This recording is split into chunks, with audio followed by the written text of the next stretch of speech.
ভারতের রাজধানী নয়াদিল্লির একটি অত্যন্ত বিলাসবহুল কনফারেন্স হল। চারিদিকে ঝলমলে আলো, দেশ বিদেশি সাংবাদিকদের ভিড় আর ক্যামেরার ফ্ল্যাশের ছড়াছড়ি। মঞ্চের মাঝখানে বসে আছেন ভারতের পররাষ্ট্রমন্ত্রী এস জয়শঙ্কর। তার পরনে পরিপাটি স্যুট, চোখে মুখে সেই চিরচেনা আত্মবিশ্বাস।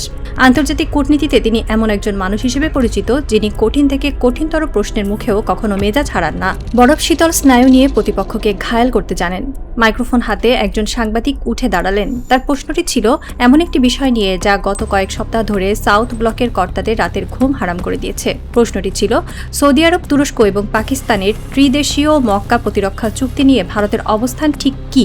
সাম্প্রতিক ভারত পাকিস্তান উত্তেজনার প্রেক্ষাপটে হওয়া এই চুক্তি কি ভারতের জন্য বড় উদ্বেগের কারণ?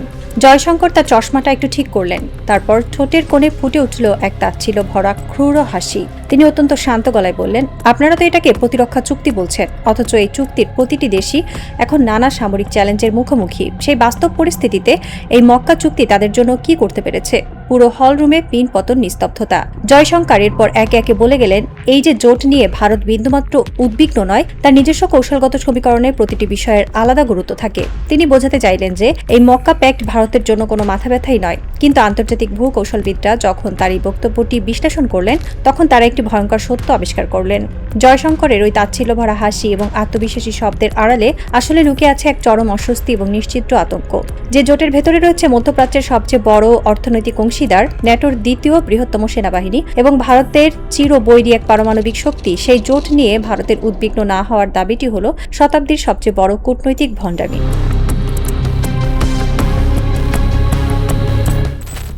কূটনীতিতে একটি কথা খুব প্রচলিত আছে, যখন কোনো পরাশক্তি কোনো বিষয়কে মাত্রা অতিরিক্ত তাচ্ছিল্য করে, তখন বুঝতে হবে সেই বিষয়টি তাদের সবচেয়ে বেশি আঘাত করেছে। এস জয়শঙ্করের ওই কনফারেন্স হলের পারফরমেন্সটি ঠিক ছিল এমনই একটি ক্লাসিক উদাহরণ। সাংবাদিক যখন তাকে জিজ্ঞেস করলেন, যারা ভারতের প্রতি বন্ধুভাবাপন্ন নয় তাদের নিয়ে দিল্লির হিসাব নিকাশ কি, তখন জয়শঙ্কর উত্তর দিলেন, যেসব পক্ষ আমার প্রতি বন্ধুভাবাপন্ন নয় তাদের যে কোনো পদক্ষেপে আমার নিজস্ব হিসাব থাকে। এমন একাধিক পক্ষ যখন নিজেদের মধ্যে কোনো লেনদেন বা চুক্তি করে, আমি অবশ্যই তা হিসাবে রাখি। তবে তার মানে এই নয় যে আমি আমার মনের সব গোপন হিসাব নিকাশ সবার সামনে এভাবে মেলে ধরব। এই একটি উত্তরের ভেতরে লুকিয়ে আছে সাউথ ব্লকের আসল চিত্র। জয়শঙ্কর মুখে বলছেন তিনি উদ্বিগ্ন নন, কিন্তু পরক্ষণেই স্বীকার করে নিচ্ছেন যে তিনি এগুলো কড়াভাবে হিসাব রাখছেন এবং তার গোপন হিসাব নিকাশ আছে। একজন পররাষ্ট্রমন্ত্রী যখন প্রকাশ্যে এমন কথা বলেন, তখন বুঝতে হবে তার টেবিলে এই মক্কা প্যাক্টের ফাইলটি লাল ফিতায় নয়, বরং রেড অ্যালার্ট দিয়ে মার্ক করা আছে।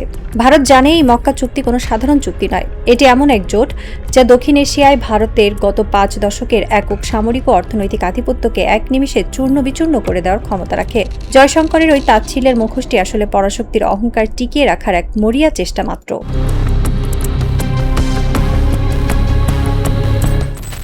মক্কা প্যাক্ট নিয়ে ভারতের এত অস্বস্তির প্রথম এবং প্রধান কারণটি হল সৌদি আরব। সৌদি আরব ভারতের একটি বিশাল অর্থনৈতিক অংশীদার। ভারতের লাখ লাখ প্রবাসী সেখানে কাজ করে এবং ভারতের জ্বালানি তেলের একটি বিশাল অংশ আসে এই মধ্যপ্রাচ্যের দেশটি থেকে। সাউথ ব্লকের কর্তারা ভেবেছিলেন তারা সৌদি আরবের সাথে তাদের এই অর্থনৈতিক সম্পর্ককে পুঁজি করে পাকিস্তানকে কোণঠাসা করে রাখবেন।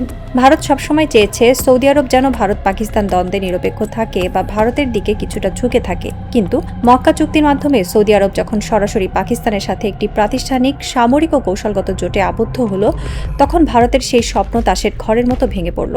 এই চুক্তির অর্থ হলো সৌদি আরবের অফুরন্ত পেট্রোডলার এখন থেকে একটি নির্দিষ্ট ব্লকের সামরিক আধুনিকায়নে ব্যবহৃত হবে। যদি ভবিষ্যতে ভারত ও পাকিস্তানের মধ্যে কোনো সামরিক বা অর্থনৈতিক সংঘাত তৈরি হয়, তবে সৌদি আরব আর চাইলেও নিরপেক্ষ থাকতে পারবে না। তাদের এই চুক্তির বাধ্যবাধকতার কারণে পাকিস্তানের পাশে দাঁড়াতে হবে। এটি ভারতের জন্য এমন এক অর্থনৈতিক ও ভূকৌশলগত ধাক্কা যা সামাল দেওয়ার ক্ষমতা সাউথ ব্লকের নেই। জয়শঙ্কর এই সত্যটি জানেন বলেই তিনি প্রকাশ্যে সৌদি আরবকে নিয়ে সরাসরি কোনো নেতিবাচক মন্তব্য করতে সাহস পাননি।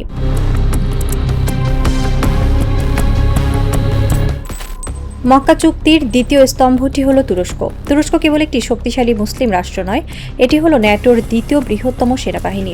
তাদের সামরিক প্রযুক্তি, বিশেষ করে বায়রাক্তার ড্রোন এবং পঞ্চম প্রজন্মের ফাইটার জেট আজ বিশ্বজুড়ে গেম চেঞ্জার হিসেবে প্রমাণিত। ভারত সবসময় ভয় পায় যে পাকিস্তানের হাতে যদি তুরস্কের এই অত্যাধুনিক সামরিক প্রযুক্তি চলে আসে, তবে ভারতের বিশাল সামরিক বাজেটের বড় একটি অংশই পানিতে যাবে। তুরস্ক এবং পাকিস্তানের সামরিক সম্পর্ক আগে থেকেই ভালো ছিল, কিন্তু মক্কা চুক্তির মাধ্যমে এই সম্পর্ক একটি প্রাতিষ্ঠানিক রূপ পেয়েছে। এর মানে মানে হলো তুরস্কের সামরিক প্রযুক্তি এখন থেকে কোনো বাধা ছাড়াই পাকিস্তানের সামরিক বাহিনীর হাতে পৌঁছাবে। শুধু তাই নয়, তুরস্কের এই চুক্তিতে থাকার অর্থ হলো এই ব্লকের ওপর পরোক্ষভাবে ন্যাটোর একটি ছায়া পড়বে। ভারত যদি পাকিস্তানের ওপর কোনো আগ্রাসন চালায়, তবে তারা কেবল পাকিস্তানের মোকাবেলা করবে না, তাদের মোকাবেলা করতে হবে তুরস্কের সামরিক প্রযুক্তির, যা তাদের জন্য এক আক্ষরিক দুঃস্বপ্ন। জয়শঙ্কর যখন বলেন যে এই দেশগুলো নিজেরাই সামরিক চ্যালেঞ্জের মুখে আছে, তখন তিনি আসলে তুরস্কের এই ক্রমবর্ধমান সামরিক আধিপত্যকে খাটো করে দেখানোর এক ব্যর্থ চেষ্টা করেছেন।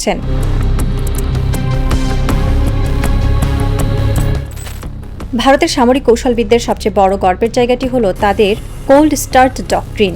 এই ডক্ট্রিনের মূল কথা হলো যে কোনো উত্তেজনার সময় অত্যন্ত দ্রুত গতিতে পাকিস্তানের ভেতরে ঢুকে পড়া এবং তাদের বড় ধরনের ক্ষতি সাধন করা। কিন্তু মক্কা চুক্তির ফলে ভারতের এই ডক্ট্রিন আক্ষরিক অর্থে অকেজো হয়ে গেছে। পাকিস্তান হলো এই চুক্তির একমাত্র পারমাণবিক শক্তিধর দেশ। যখন তুরস্ক এবং সৌদি আরব পাকিস্তানের পারমাণবিক ছাতার নিচে এসে দাঁড়াচ্ছে, তখন এই জোটের সামরিক সমীকরণ এক অসীম উচ্চতায় পৌঁছে যাচ্ছে। ভারত খুব ভালো করেই জানে, মক্কা প্যাক্টের কোনো সদস্য দেশের ওপর বড় ধরনের সামরিক আগ্রাসন চালানোর অর্থ হলো সরাসরি একটি বৃহত্তর পারমাণবিক সংঘাতের ঝুঁকি নেওয়া। জয়শঙ্কর যখন দাবি করেন যে এই চুক্তি তাদের জন্য কি করতে পেরেছে, তখন তিনি ইচ্ছাকৃতভাবেই পারমাণবিক ডিটারেন্স বা ভীতির বিষয়টি এড়িয়ে যান।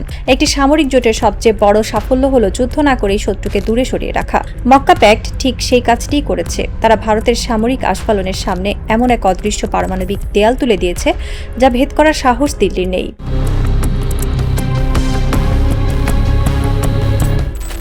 এই মক্কা প্যাক্ট কেবল মধ্যপ্রাচ্য বা পাকিস্তানের জন্যই গেম চেঞ্জার নয়, এটি দক্ষিণ এশিয়ার অন্যান্য দেশ, বিশেষ করে বাংলাদেশের জন্য এক নতুন সমীকরণের দুয়ার খুলে দিয়েছে। ভারত গত কয়েক দশক ধরে দক্ষিণ এশিয়ায় একক আধিপত্য বা হেজিমনি বিস্তার করে এসেছে। তারা তাদের প্রতিবেশীদের সবসময় এই ভয় দেখিয়ে এসেছে যে ভারতের কথা না শুনলে তাদের ধ্বংস করে দেওয়া হবে। কিন্তু মক্কা প্যাক্ট প্রমাণ করেছে যে ভারতের এই দাদাগিরির বাইরে গিয়েও শক্তিশালী সামরিক ও অর্থনৈতিক ব্লক তৈরি করা সম্ভব। যদি বাংলাদেশ বা মালদ্বীপের মতো দেশগুলো এই চুক্তির দিকে ঝুঁকে পড়ে, তবে ভারতের সেই একক আধিপত্য তাসের ঘরের মতো ভেঙে পড়বে। জয়শঙ্করের ওই তাচ্ছিলের হাসির পেছনে মূলত এই ভয়টি কাজ করছিল। ভারত বুঝতে পারছে যে তাদের প্রভাবলয় ক্রমশ ছোট হয়ে আসছে। তারা যে দেশগুলোকে নিজেদের পকেটের পুতুল মনে করত, সেই দেশগুলো আজ নতুন মিত্র খুঁজছে। সাউথ ব্লক এখন মরিয়া হয়ে চেষ্টা করছে এই জোটের সম্প্রসারণ ঠেকাতে, কিন্তু তাদের হাতে থাকা কূটনৈতিক অস্ত্রগুলো ক্রমশ ভোঁতা হয়ে যাচ্ছে।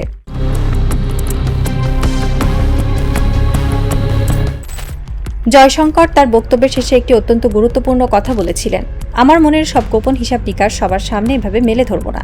এই একটি বাক্যই বলে দেয় যে ভারত এই চুক্তিটিকে হালকাভাবে নেয়নি, বরং তারা পর্দার আড়ালে এক ভয়ঙ্কর ছায়াযুদ্ধের প্রস্তুতি নিচ্ছে।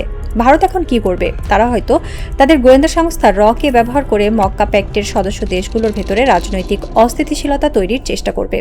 তারা হয়তো পশ্চিমা বিশ্বের কাছে এই জোটকে একটি উগ্রবাদী ব্লক হিসেবে তুলে ধরার চেষ্টা করবে, যাতে আমেরিকার মতো পরাশক্তিগুলো এই জোটের বিরুদ্ধে অবস্থান নেয়। তারা হয়তো অর্থনৈতিক ব্ল্যাকমেইলের মাধ্যমে এই জোটের সম্প্রসারণ ঠেকানোর চেষ্টা করবে।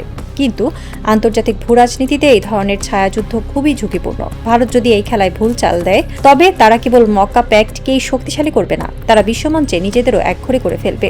সাউথ ব্লকের ওই গোপন হিসাব নিকাশগুলো আসলে তাদের নিজেদের জন্যই এক আত্মঘাতী বুমেরাং হয়ে দাঁড়াতে পারে।